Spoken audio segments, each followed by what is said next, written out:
Monsieur le Président, merci. Chers collègues, élus de ce territoire, c'est avec un grand soulagement que nous accueillons cette délibération cruciale pour l'avenir des trains du Vexin dans le sud-ouest de l'Oise, puisque nous sommes ici aux portes de la région Hauts-de-France, aux antipodes de Lille.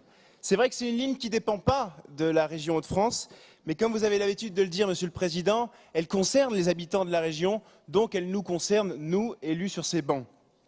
Nous ne nous étalerons pas, naturellement, à rappeler l'état déplorable du réseau ferré dont nous avons hérité en arrivant à la tête de la région. Nous éviterons également de rappeler la vétusté des lignes, des gares ou celle des trains, qui parfois n'avaient pas été rénovés depuis des dizaines d'années, depuis leur mise en service, d'où des problèmes récurrents de retard et d'annulation de trains. Nous ne parlerons encore moins, pas non plus, des nombreuses ardoises que nous ont laissées nos prédécesseurs, ardoises que nous avons dû courageusement assumer. Depuis plusieurs années, il y avait des inquiétudes fortes sur les fermetures de gares du Vexin. Inquiétudes qui ont été entendues par les vice-présidents successifs de notre majorité.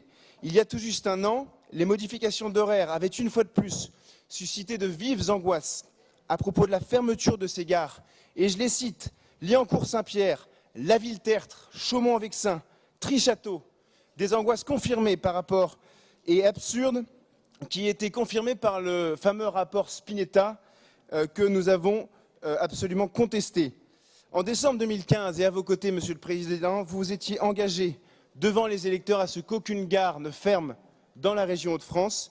Tout le monde nous disait que les gares du Vexin allaient fermer. Eh bien, votre ténacité, votre pugnacité paye. Nous voilà rassurés car cette décision montre que non seulement nous ne fermons aucune gare, mais nous investissons massivement avec plus de 12 millions d'euros de travaux. Il n'y a pas de meilleure preuve que ce que nous faisons en investissant massivement sur leur aménagement pour les dizaines de milliers de travailleurs qui utilisent cette ligne et qui se lèvent tôt pour se rendre sur leur lieu de travail.